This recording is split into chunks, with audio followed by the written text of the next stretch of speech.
Nvidia is down again in the pre-market. We need to talk about just how low it can go. I am Dr. Stock, Doctor of Education, and if you have a letter in your cup, it's probably tea.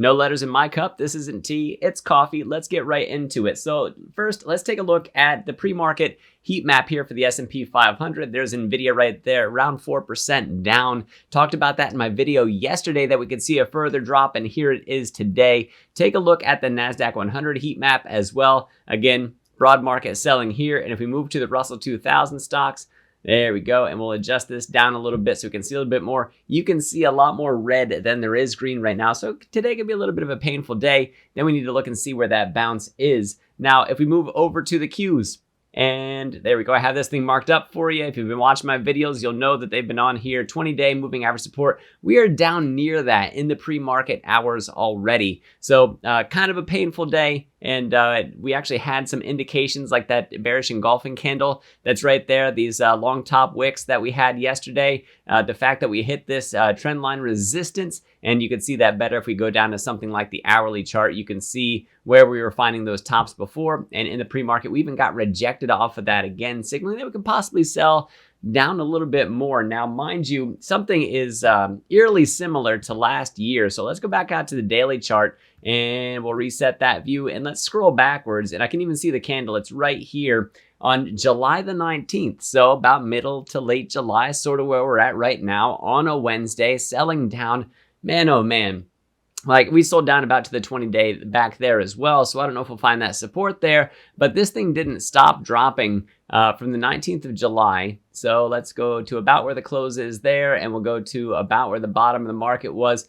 We fell down for the Qs about 11% during that time, and it took until October for the market to really turn around. And we got ourselves an election year this year. So it's like, oh, red day today. Dr. Stock is saying that the sky is falling. No, not necessarily, but I do think with how high up we are in the chart here, and let me hide that stuff so you can see the rise that we've been on, there's enough reason to say that it's possible, along with the technical indicators that are on here, and the fact that we dropped back down out of that overbought status. And when we look at the SPY, for example, out on the monthly chart, we've had bearish divergence going on for a while. So if we pop this on here and see where that puts us in terms of retracement, find about where the top is there. There we go.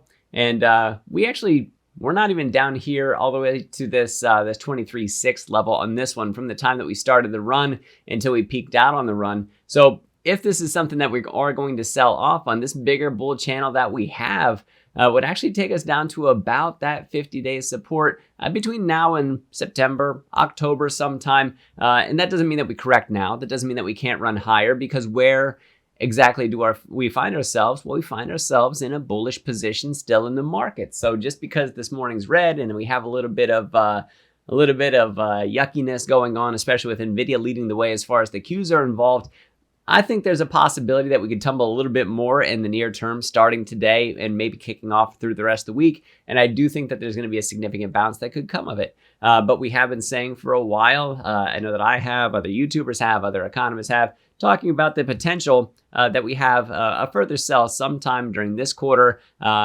or into early next quarter. So between now and October, and then following the election, that we could have a rally from wherever that is. So we don't know where the top is, and we certainly don't know where the bottom is for either of those metrics. But we do know for a while now that things have been riding up for a while. And if we go out to Nvidia now, yesterday I said for this pattern that we have, this consolidation pattern, that dropping down through the bottom of this is a bearish signal, and then that's what we got. And what we're finding, that bottom, that support is right around 120. I talked about this pivot low at 120 yesterday, which is currently where we have found support in the pre-market hours. Below that's about 118. Below that's about 115.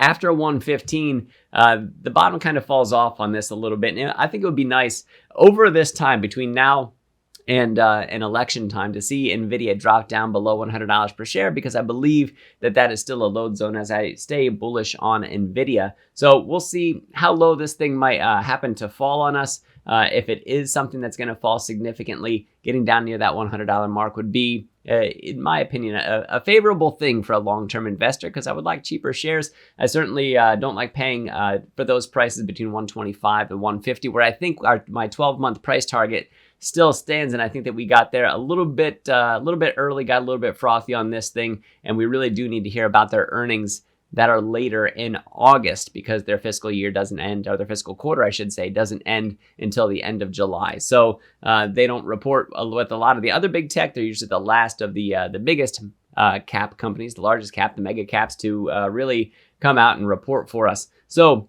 could we sell off a little bit more? Yeah. Could we bounce some more? Yeah. In the near term, though, we are getting bearish signs from Nvidia. So let's go back out to the daily chart here and see where that puts us at. Because when you look at in such a zoomed in view, you get a bit of a myopic point of view on that. So this bottom trend line can be adjusted whenever we find wherever this low price is going to be. You can see yesterday we fell out of that as well. And so in the pre-market hours being down significantly, and I think that it is possible that down here around that 118 level, and in the pre-market hours down to 115, there's a little tiny bit of a gap in there that we could potentially see that 115. Now, what coincides with 115? It is these 50 periods or 50-day simple moving average that we have on here. So I'll put a call out. I'll put this out here, because if we are going to continue to sell down a few more percent, I think 115 is where we're going to find that support happening near the 50-day, and that could actually give us a significant bounce in the near term. So we can combine that with what we see in the Qs as well. I want to put the word support at the end of that. There we go. That way it's marked up for everyone.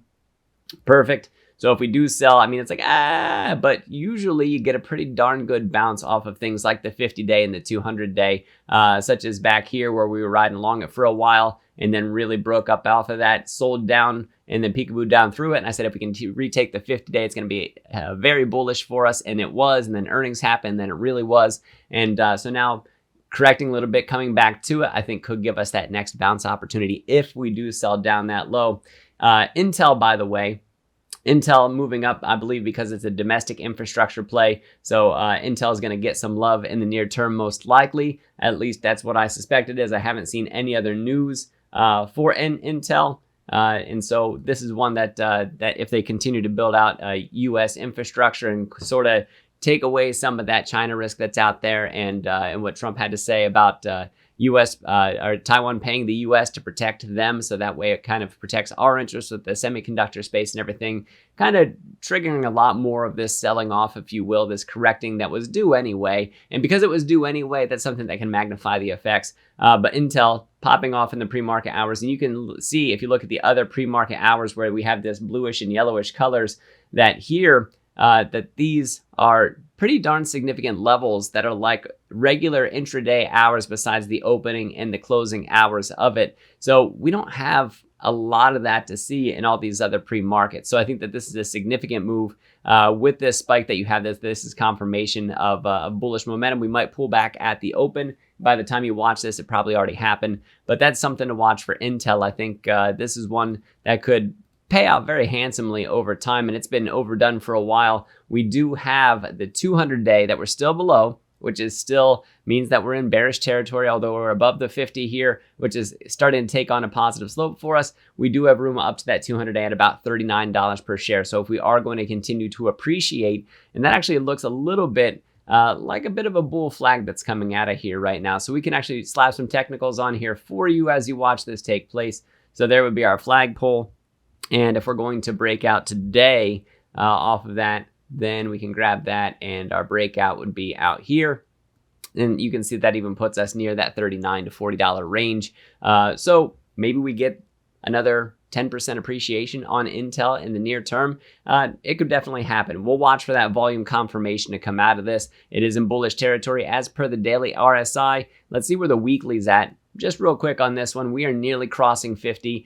Today might happen to help it tick back up. That could signal a longer term trend. And this is one that certainly isn't overbought and in need of correction. In my opinion, this is one that got oversold and in need of correction. You can actually see that volume spike back here last week, confirming that we could possibly have a stronger week this week. And I do have a long-term position in Nvidia, in Intel, and then also Tesla, which is the next one here.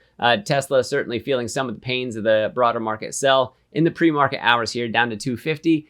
I mean, I said it'd be volatile over the next couple of days, and it's looking that way. So let's drop down to a lower time frame, and I'll move out some of these technicals so that way we can see a little bit more what's going on. So reset that, And let's hide these. There we go. And you can see the consolidation pattern that Tesla's been on, selling a lot off in the pre-market a little bit. So let me bring those back.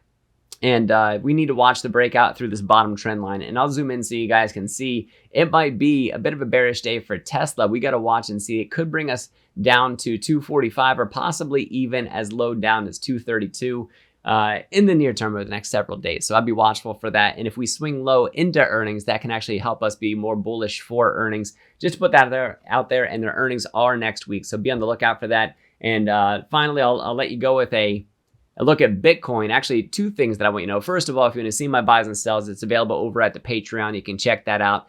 Buy using link down in the description. Click on the link, sign up for the Patreon, come over to the Discord. My buys and sells are posted in the Discord, available through the Patreon. And if you want to learn to do technical analysis trading like I do, learn to really empower your portfolio through technical analysis trading, you can also find that link down in the description as well. All right, Bitcoin getting a bit of a high wick here, kind of suffering a little bit with some of the other tech plays that are out there, and this could also be impacted by some of the restrictions that we heard against China, semiconductors, all that kind of stuff, because bad news for the semiconductor space could impact what we see in the crypto space. So we'll see if we get a little bit of correction. We want to watch for this 50-day SMA to hold. We've had quite a run, a little bit of a correction in the near term, not a big deal. Still RSI over 50, still above the 200-day.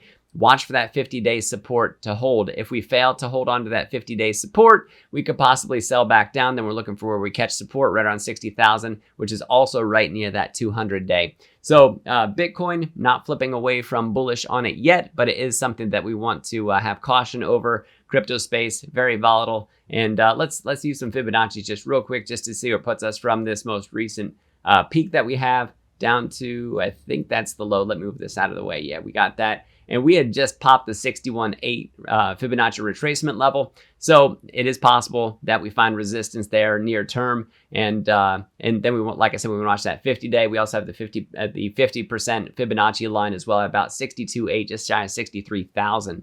So if that holds as support, watch for it to bounce back up. And then we're looking for, after this resting period that could be taking place, we're looking to see where that next part of the leg up is.